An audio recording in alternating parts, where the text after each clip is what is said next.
À présent, c'est le moment d'écouter la parole de Dieu. Nous allons céder la place au pasteur Yves Asmani qui va nous donner la parole de Dieu.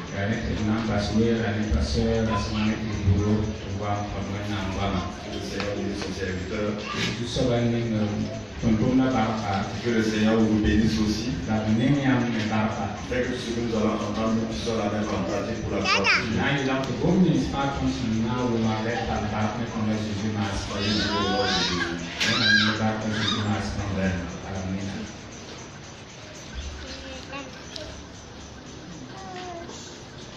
Gloire à Dieu.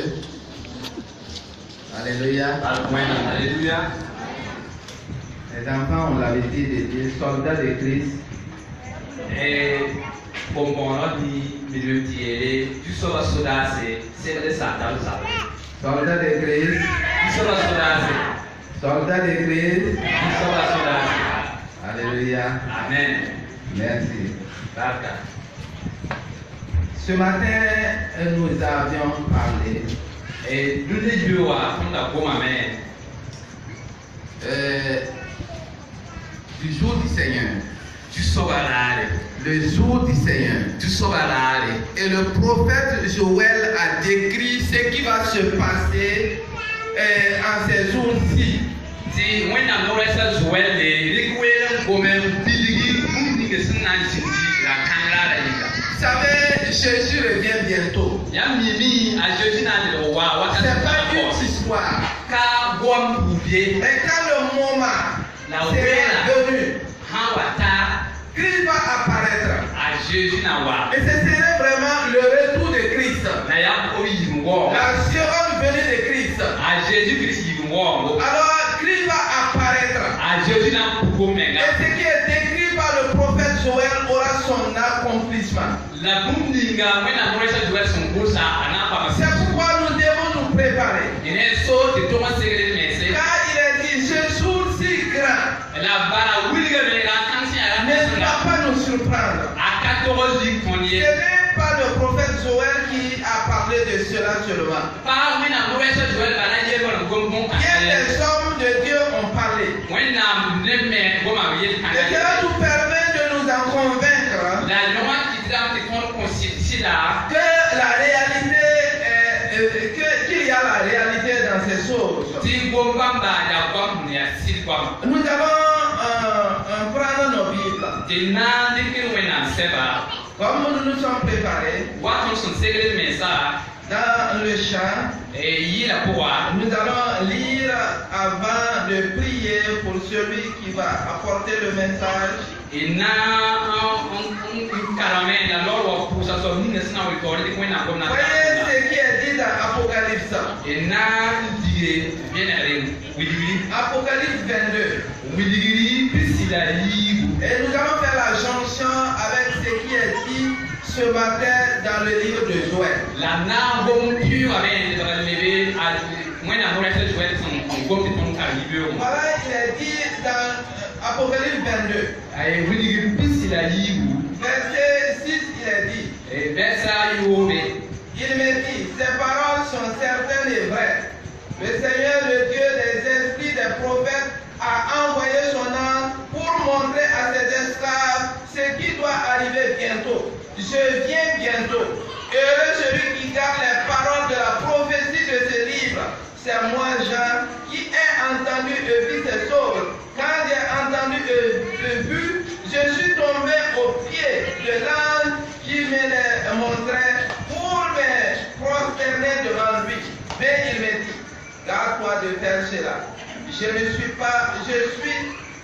suis que ton compagnon d'esclave et celui de tes frères, les prophètes, et de ceux qui gardent les paroles de ces livres. Prosterne-toi devant Dieu. Puis il me dit, ne tiens pas secret les paroles de la prophétie de ce livre, car le temps est proche. Que celui qui est injuste soit encore injuste. Que celui qui est sale se salisse davantage. Que le juge fasse encore la justice et que celui qui est saint soit encore consacré. Je viens bientôt et j'apporte avec moi ma récompense pour rendre à chacun selon son œuvre. Verset 20. Celui qui atteste ces choses dit, oui, je viens bientôt. Amen. Viens Seigneur Jésus. Que la grâce du Seigneur Jésus soit avec vous. Amen. Gloire à Dieu. Je vais demander à Monsieur Ilbouro Dominique de prier le Seigneur. La parole que nous venons d'écouter. Pour que Dieu puisse inspirer son serviteur.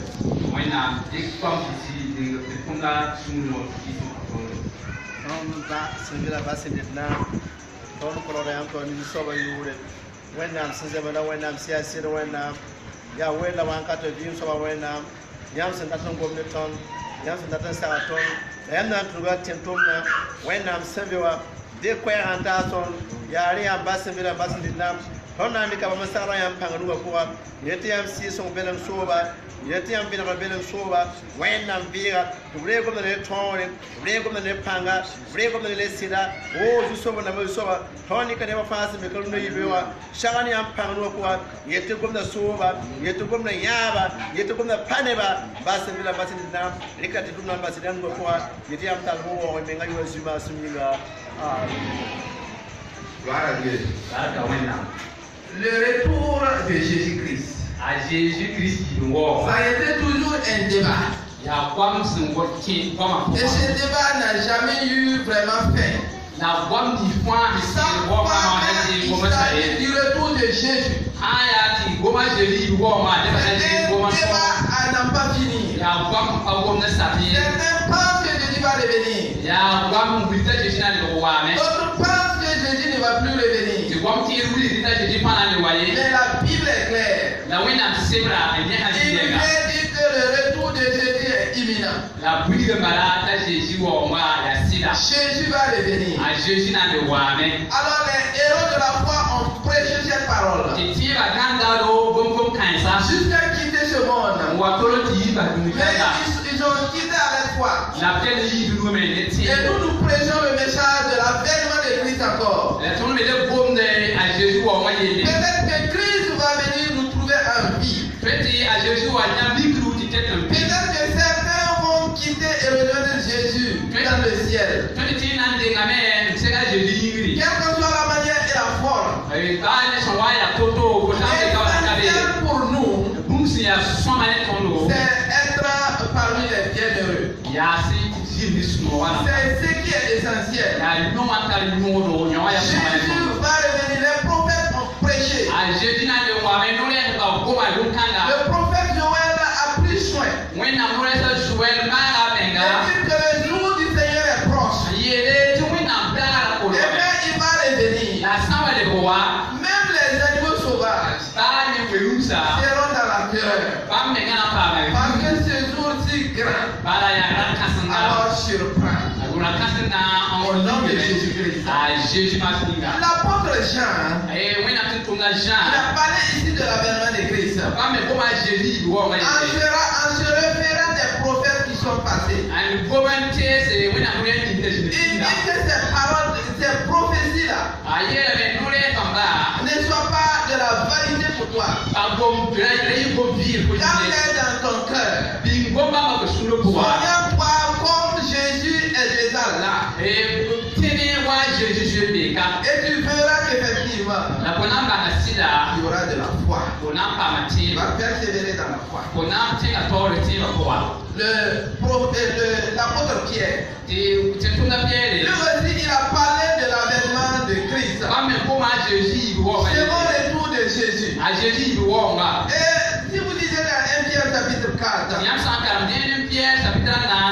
verset 7, il dit la fin de toutes choses est proche. Soyez donc pondérés en vue de la prière. Ayez avant tout l'amour pour les autres.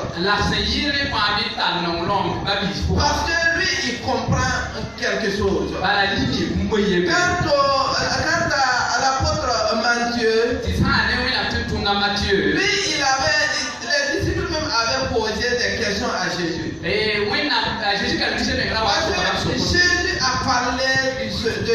retour. Il a dit dans son entretien avec les disciples que quand vous entendrez dire paix, paix, en ce moment, que la ruine soudaine surprendra des gens. Les disciples avaient remarqué cela. Ils ont vu que les choses, le monde évolue. Le monde va à un rythme accéléré. Et il a même montré des constructions à Jésus. Des constructions magnifiques. Il a dit, voyez-vous tout cela? Il y aura un moment où il ne restera pas pierre sur pierre. Et les disciples s'étaient effrayés. Et ils ont dit, est-ce à ce moment que tu vas rétablir le royaume d'Israël?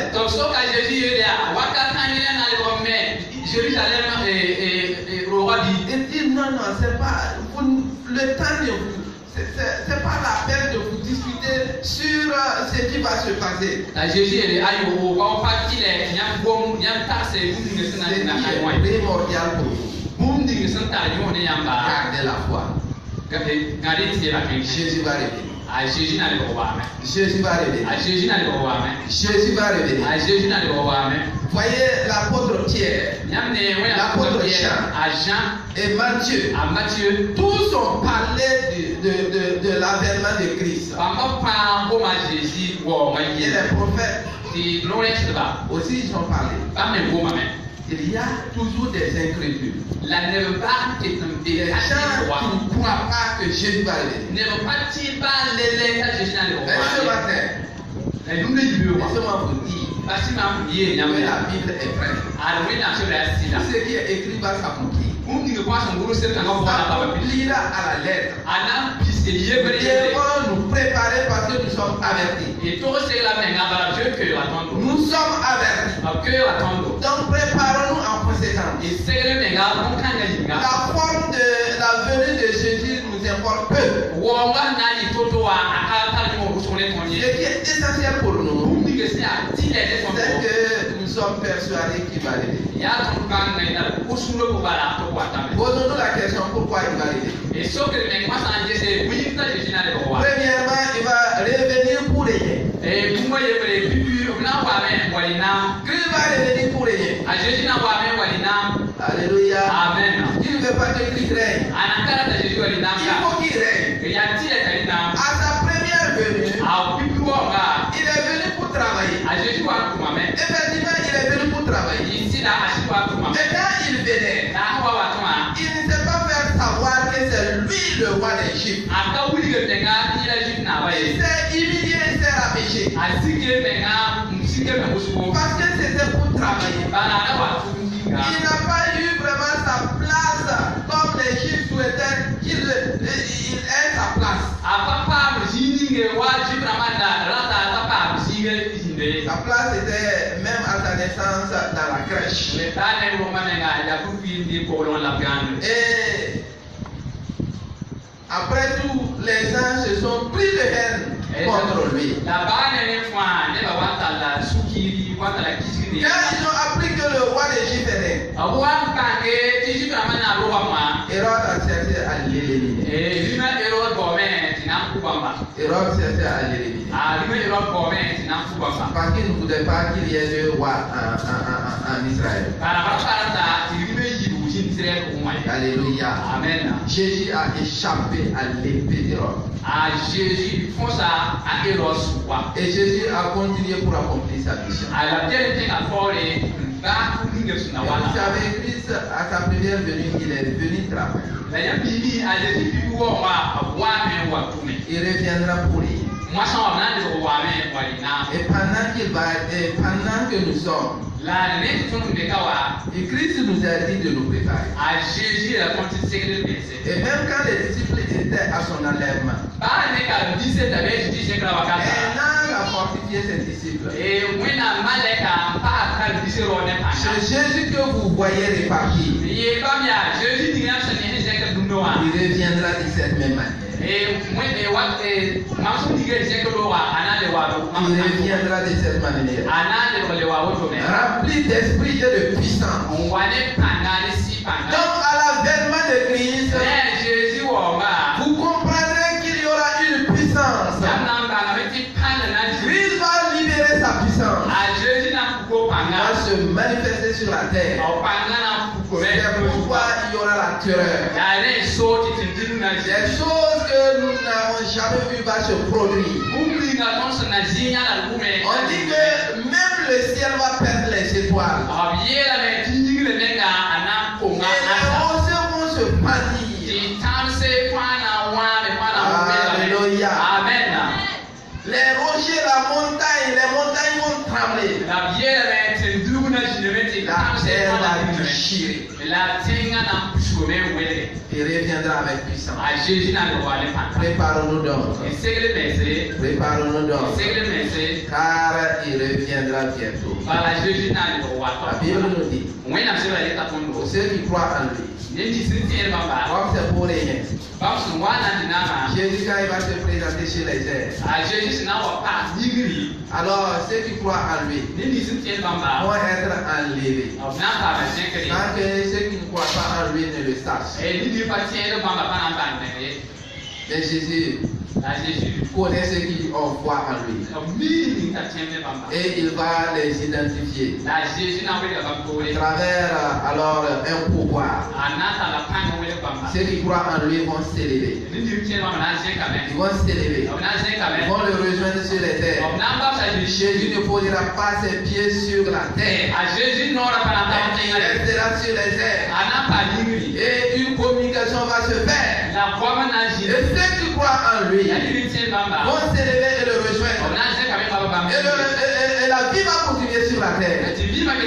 Personne ne saura ce qui va se passer. Sauf ceux qui croient en lui. Et ceux qui sont morts en Christ vont sentir quelque chose. L'Esprit de Dieu va les réveiller. Ils sortiront de leur temps à la rencontre du Seigneur Jésus. Ce ne sont pas des paroles. C'est des paroles de vérité. Confions-nous à ces paroles. Croyons à ces paroles. Jusqu'à même quitter sur cette terre. Parce qu'il est dit que les morts seront ressuscités. Si nous mourrons avec foi, ils ressusciteront. Gloire à Dieu. C'est le message de réconfort.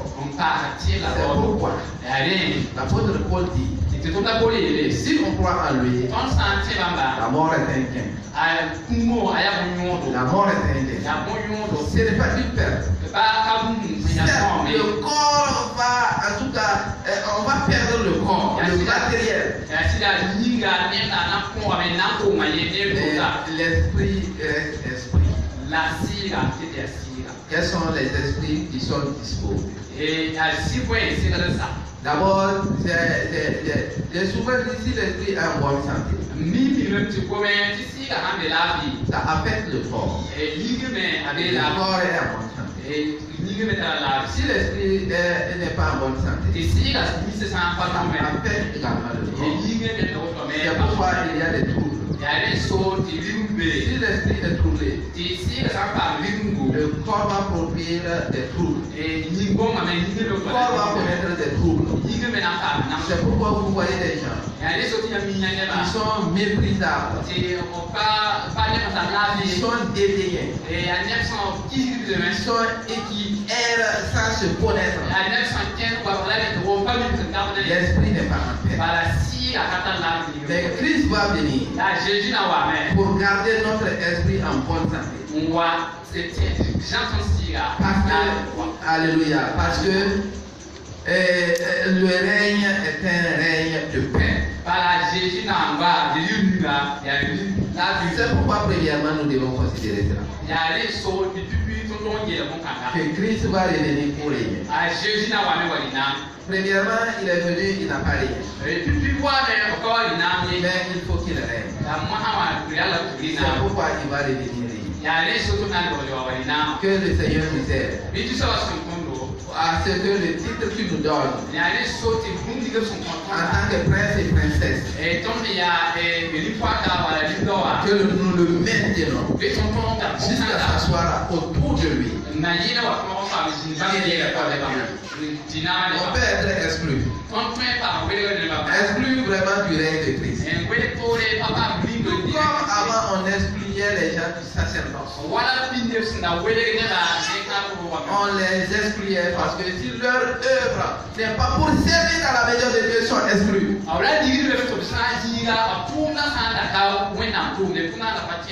Gardons-nous dans la logique de Dieu. Afin d'être toujours de garder notre identité prince et princesse. Alléluia, tu es un prince et tu es une princesse. Et tu es une princesse. Que les gens ne veulent pas. Quand on appelle quelqu'un prince, les gens tremblent devant lui. Il a un pouvoir. Il a un pouvoir. Et si on dit une princesse, on a peur de s'approcher. Il a un pouvoir. Nous ne sommes pas esclaves. Pour le moment, si nous sommes esclaves, c'est le nom donné pour servir. Mais la réalité, après service, Dieu nous considère comme prince et princesse. Jésus, quand il est venu pour travailler, il s'est revêtu du nom d'Emmanuel. Il s'est revêtu du nom de Christ. Mais après cela, il révèle le nom de roi. C'est pourquoi il doit venir. Frères et sœurs en Jésus-Christ, voulons-nous régner avec lui? Parce qu'il nous a promis même quelque chose. Quand les disciples s'inquiétaient, en lui posant la question, nous qui avons tout laissé pour te suivre, quelle sera notre récompense? Christ leur a dit, si vous avez accepté de laisser vos pères, vos mères, et vous me suivez, au finish, vous s'asserez avec moi. Et vous allez juger les troubles d'Israël. N'est-ce pas beau ça? Ce n'est pas une belle promesse de rien avec Christ, de s'asseoir à ses côtés et de même juger. Alléluia. Amen. Christ doit revenir pour juger le monde. Il a proclamé l'évangile. Il a délivré les captifs. Il a brisé les liens de l'ennemi. Il a triomphé la mort. Il reviendra pour juger. Ce jugement, ce serait comment? Pour savoir si nous sommes restés fidèles ou nous sommes égarés. La fidélité est prise en compte. Puisque nous sommes sauvés, puisque nous sommes lavés, et nous sommes placés à quelque part, Dieu voudrait nous voir toujours dans ce domaine. Dieu voudrait nous voir fidèles. Même dans le service, il voudrait que nous soyons fidèles. Et il dit, dans Apocalypse 2:10, si tu restes fidèle jusqu'à ta mort, ou jusqu'à ce que je revienne, je te donnerai une récompense. Vous savez, dans le jugement, si vous gagnez le jugement, vous serez récompensé. Mais si vous ne gagnez pas le jugement, alors il y a un sentiment qui est réservé. Si on vous trouve injuste, Alors la prison est là pour vous conduire afin que vous puissiez écourter la peine. Vous puissiez épurer la peine. Donc Christ va revenir juger le monde. Mais vous savez, pour nous chrétiens, ce qui est étonnant, nous ne serons pas jugés parce que nous sommes déjà jugés. Alléluia. Nous sommes déjà jugés. Et nous nous approcherons de son trône pour recevoir des récompenses. Les femmes vont recevoir des récompenses. Après avoir chanté à la chorale, après avoir balayé la maison de Dieu, après avoir servi les serviteurs de Dieu, après avoir accompagné les enfants à connaître Christ, après avoir préparé quand il s'agit de l'assemblée du peuple de Christ, elles vont s'approcher et recevront leur récompense. Alléluia. Les hommes seront récompensés. C'est ça, vous ne serez plus jugés.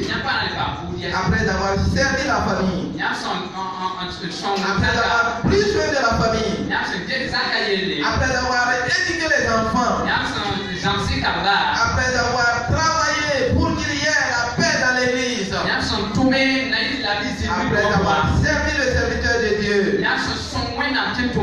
après avoir tant fait pour l'église, vous allez vous approcher de serrer vos récompenses. Les enfants seront récompensés. Alléluia. Après avoir obéi à leurs parents, après avoir soumis à leurs ordonnances, vous recevrez la récompense. Tout le monde, chacun de nous va recevoir. Ce ne serait pas identique. Ce ne serait pas la même chose. Beaucoup vont recevoir. Recevoir beaucoup.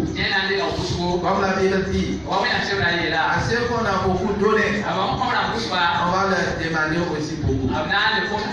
À ceux qui ont beaucoup contribué, beaucoup travaillé, ils recevront beaucoup. À ceux qui auront peu travaillé,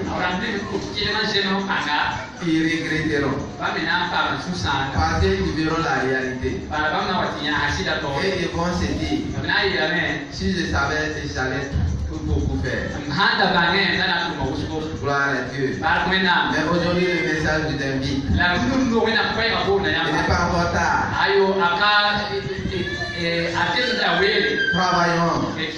Travaillons sans relâche.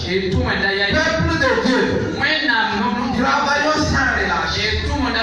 Travaillons jusqu'à ce que nous ayons quitté ce monde. Ne soyons pas lâches. Alléluia. Dans le livre de Romains, il est dit, ayez de la zèle. Ayez du zèle. Et non la paresse.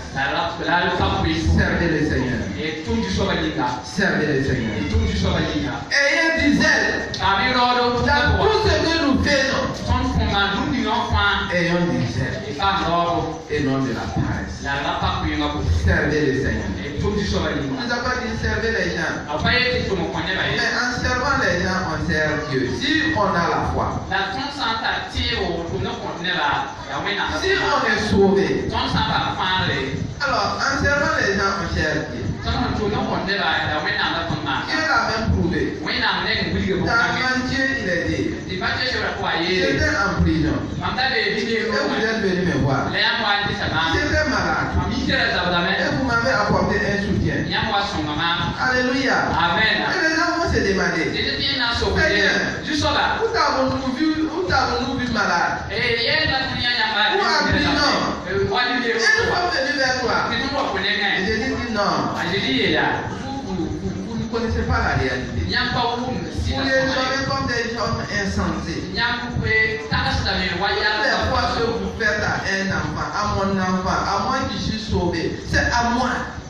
se n'a point de l'ordre, il faut avoir la Bible pour qu'il y ait voilà, peut-être pas qu'il y a maman. Nos yeux se sont éclairés. Nous savons qu'en servant les uns les autres, étant en Christ, nous servons le Seigneur. Toute l'église doit servir le Seigneur. Parce qu'il y a vraiment de la place pour tout le monde. Il y a de la place pour tout le monde. Que Dieu nous bénisse. Au nom de son Fils. Amen. Seigneur notre Père, ta parole est la vérité. Et nous te bénissons. Et nous te glorifions. C'est le moment où tu as passé, à travers ton serviteur, pour nous rappeler que tu vas les bénir. Seigneur, nous devons nous préparer. Et dans notre préparation, nous devons nous acquérir à faire ta volonté, à garder la foi, en servant les uns les autres, en venant au secours des uns des autres. C'est en cela, en même temps, Seigneur, que nous hériterons et que nous accomplissons pleinement ta volonté. Seigneur, aide mon frère, aide ma soeur à garder la foi, vivre la vie chrétienne sans se broncher, parce que tu reviens bientôt. Nous voulons, Seigneur Jésus, qu'à ton retour, nous ne soyons pas surpris. Mais, Seigneur Jésus, nous comprenons des signes que tu vas donner afin d'être enlevés et rien avec toi. Au nom précieux de Jésus, nous avons prié. Amen. Que Dieu nous bénisse.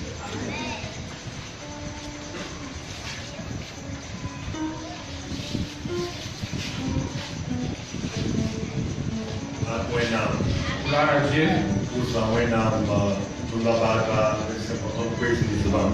Disons merci au serviteur de Dieu pour la parole qu'il nous a apportée.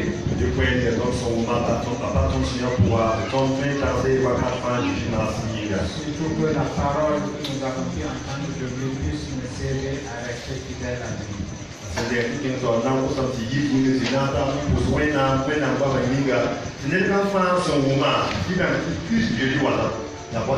vais vous inviter à vous tenir debout.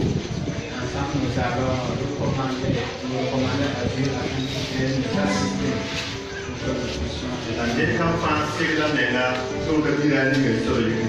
Et que chacun se prépare à personne ne sait le jour où il viendra.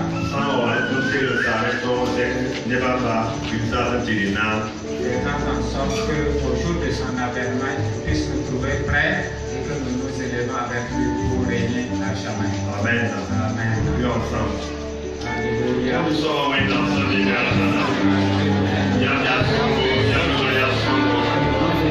Alléluia.